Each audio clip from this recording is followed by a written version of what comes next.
High বন্ধুরা, দেবার্চনা কিচেনে তোমাদের সবাইকে ওয়েলকাম। তোমরা ভালো আছো? আমিও ভালো আছি। সম্পূর্ণ নিরামিষ রেসিপি করেছি। রেসিপিটা দেখতে গেলে চলো এখন আমার কিচেনে। কড়াই বসিয়ে দিয়েছি। দেখো আমার কড়াইটা লোহার কড়াই, কিন্তু দেখলে তোমরা বুঝতে পারবে না, ঠিক অ্যালুমিনিয়ামের মতো সাদা ধপধপ করছে। তেলটা গরম হয়ে গেছে। এর মধ্যে আমি দিয়ে দিলাম কতগুলো চীনাবাদাম। কাঁচা চীনাবাদাম কিনে এনেছিলাম। এবার সেগুলোকে ভালো করে আমি ভেজে উঠিয়ে রাখবো।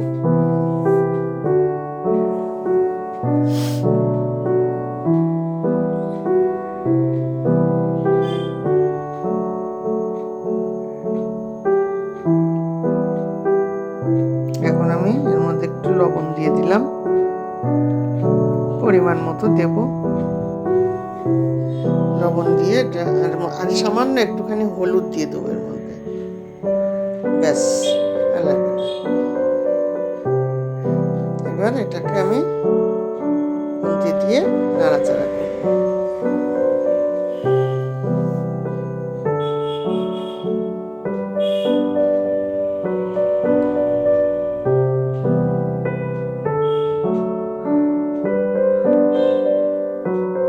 আজকের দিনে অনেকেই উপোস থাকবে, আর যারা কেউ কিছু খাবে হয়তো নিরামিষই বেশি খাবে। আজকে মাছ মাংস অনেকেই খাবে না, তাই আমিও নিরামিষ রান্না করলাম। এবার এর মধ্যে দিয়ে দিচ্ছি কটা কাজু বাদাম। চীনাবাদামটা আগে ভেজে নিয়েছি, কাজু বাদাম কম ভাজলেও হবে, ওই জন্য চীনাবাদামটা অর্ধেক ভাজা হয়ে আসলে এখন আমি কাজু বাদামগুলো দিয়ে দিলাম।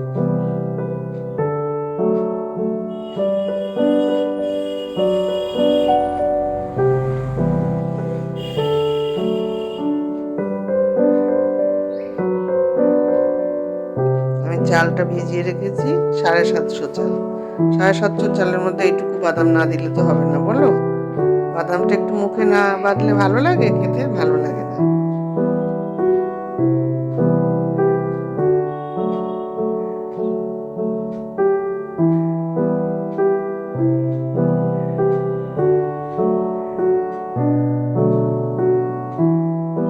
এরই মধ্যে আমি আবার দিয়ে দেব কতগুলো কিশমিশ দিয়ে দেবো।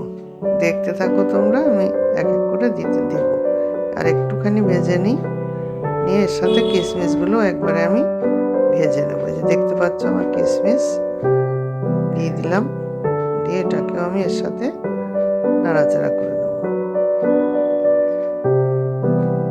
এইগুলো না দিলে পোলাওয়ের কোনো টেস্টই হবে না।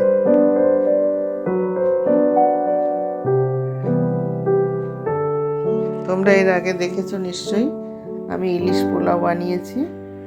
আজকে বানাচ্ছি সম্পূর্ণ নিরামিষ পোলাও। পোলাও অনেক রকমের করা, রান্না অনেক রকমের করা যায়, শুধু কায়দা করে করতে পারলেই হলো, আর কিছু না। এবার আমি বাদামগুলোকে তুলে নিয়েছি। আবার এই তেলের মধ্যে কি দেবো দেখো, দিয়ে দিলাম দুটো শুকনো লঙ্কা,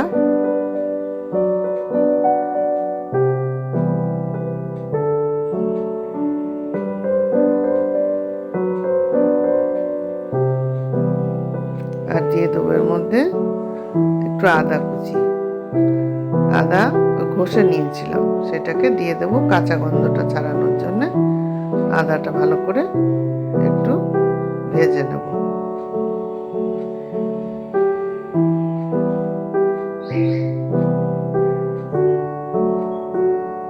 এর মধ্যে দিয়ে দিচ্ছি আমি গুঁড়ো করা গরম মশলা। আমি আগেই বলেছি গোটা গরম মশলা আমি দেই না, দিলে একদম বিশ্রী লাগে মুখে যখন আটকায়, ওই জন্য আমি গুঁড়ো করে দিই। গরম মশলাটা এর সঙ্গে দিয়ে দিয়েছি। আর ওদিকে আমি চাল ধুয়ে, গোবিন্দভোগ চাল ধুয়ে শুকিয়ে মানে সুন্দর করে রেডি করে রেখেছি। এখন আমি এর মধ্যে দিয়ে দিচ্ছি একটু ঘি, পরিমাণ মতো। যে যেমন চাল নেবে সে তেমন ঘি দেবে। আমি যেহেতু 750 চাল নিয়েছি, 2 চামচ ঘিতেই আমার এনাফ। ঘি দিয়ে দিলাম। ঘিটা দিয়ে এবার ভালো করে নাড়াচাড়া করে নেব।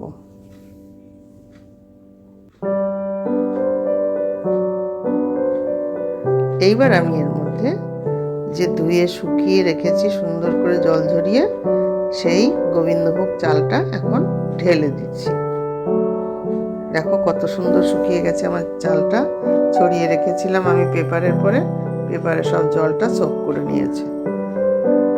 এখন এটাকে সুন্দর করে ভাজবো।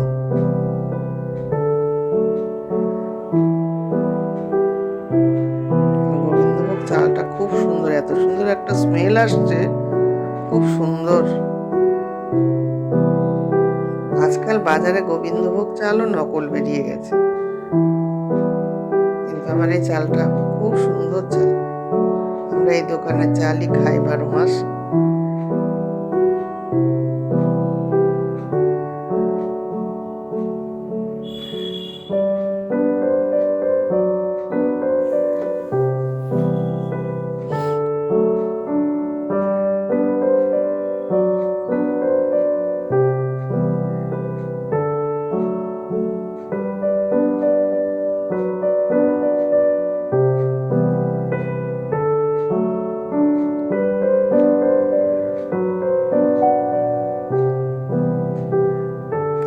মুড়ির চাল যেমন করে একটুখানি উমচে নেয় না, ঠিক তেমন করে একটু চালগুলো সাদা সাদা হবে গায়ে, তখন বুঝতে হবে যে আমার চাল ভাজা হয়ে গেছে। তা নইলে একটার সঙ্গে একটা লেগে ফেনা ভাত হয়ে যাবে। আর তার থেকে আমি আরো কি করি বলো তো, এই চালের মধ্যে আমি দিয়ে দেবো নুন চিনি দিয়ে এটাকে ভেজে নেবো, তাহলে সেই ভাত কখনো গায়ের সাথে লাগবে না। অনেকে পোলাও হয়ে গেলে চিনি দেয় ঘি দেয়, না, একসঙ্গে সব দিয়ে নাড়াচাড়া করতে হবে, তাহলে সেই পোলাও সব থেকে ঝরঝরে হবে, তোমরা জেনে রাখো। এবার আমি অল্প পরিমাণে একটু হলুদ দিয়ে দিলাম, যেহেতু বাসন্তী পোলাও হবে যার জন্য আমি হলুদ দিয়ে দিচ্ছি। আর এর মধ্যে দিয়ে দেবো আমি পরিমাণ মতো চিনি,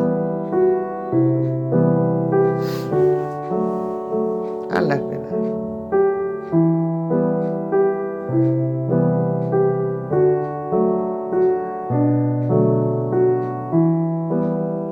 এবার দিয়ে দিচ্ছি পরিমাণ মতো লবণ। তার মানে আমি সবকিছু এর মধ্যে দিয়ে এবার আবার নাড়াচাড়া করতে থাকবো।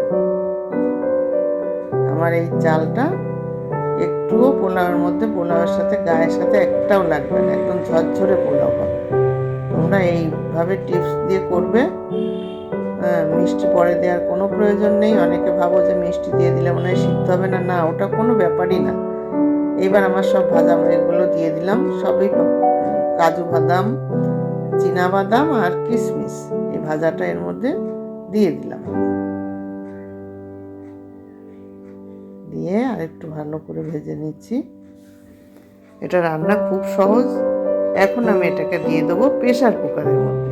দেখো দিয়ে দিয়েছি প্রেসারে, যতটা চাল ছিল ঠিক তার ডবল আমি জল দিয়েছি। এইবার আমি প্রেসার কুকারের ঢাকনাটাকে ঢেকে দিলাম, একটা সিটি দেবো। এতে আমার দুটো সিটি লাগবে না, একটা সিটি দেবো। দিয়ে আর একটা সিটি আসার মতো হলে তখন আমি বন্ধ করে গ্যাসটা বন্ধ করে রেখে দেবো। তারপরে ভাপ সরে গেলে ঢাকনা খুলবো। দেখতেই পাচ্ছ সিটি আসার জন্য আমি অপেক্ষা করছি।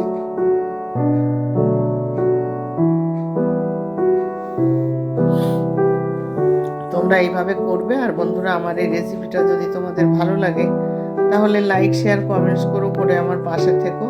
হয়ে গেছে আমার রেসিপিটা। এখন আমি এই দেখো বেড়ে দিয়েছি, সঙ্গে পনিরের তরকারি দিয়েছি। পনিরের তরকারিটা আরেকদিন রান্না দেখাবো। যাই হোক, সবাই ভালো থাকো, টাটা।